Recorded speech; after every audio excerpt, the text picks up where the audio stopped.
Mancano 3 settimane al suono della prima campanella del nuovo anno scolastico e nelle scuole dell'infanzia, primarie e secondarie di primo e secondo grado del Veneto mancano complessivamente più di 7.800 insegnanti, di cui 2.284 di sostegno. Eppure la mancanza quest'anno è particolarmente grave e il Ministero non ha nemmeno risposto alle sollecitazioni per sapere come sono stati ripartiti questi numeri di insegnanti nelle altre regioni italiane. Le province più in sofferenza, Venezia e Treviso, dove rispettivamente mancano 1.155 e 1.012 insegnanti ordinari e 440 e 282 insegnanti di sostegno. Sembra un fatto insormontabile, eppure cosa c'è di più facile di dire quanti insegnanti servono sapendo quanti studenti sono in classe, come sono formate le classi, di che cosa c'è bisogno. Alla strutturale mancanza di programmazione nella scuola, a cui nessun governo ha saputo porre rimedio, dichiara l'assessore regionale Veneto all'istruzione e formazione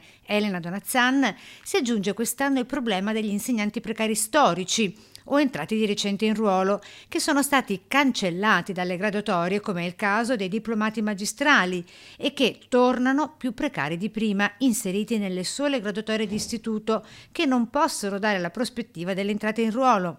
E ancora sono venuti a mancare i concorsi, nonché i posti di abilitazione, in particolare per gli insegnanti di sostegno, prosegue sempre l'assessore, e a farne le spese in primis è la classe docente.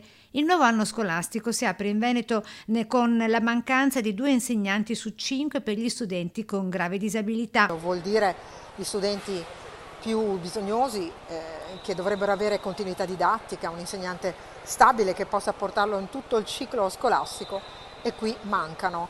Non a caso le richieste fatte soprattutto nei confronti del Ministero, con a fianco le università venete, chiedevano di avere posti per abilitare gli insegnanti di sostegno. E l'ultima grave incertezza che si aggiunge per il Veneto è che ad oggi l'ufficio scolastico regionale è privo di vertice, perché la dirigente Augusta Celada è stata chiamata a Roma. A me pare che il Veneto sia stato penalizzato particolarmente.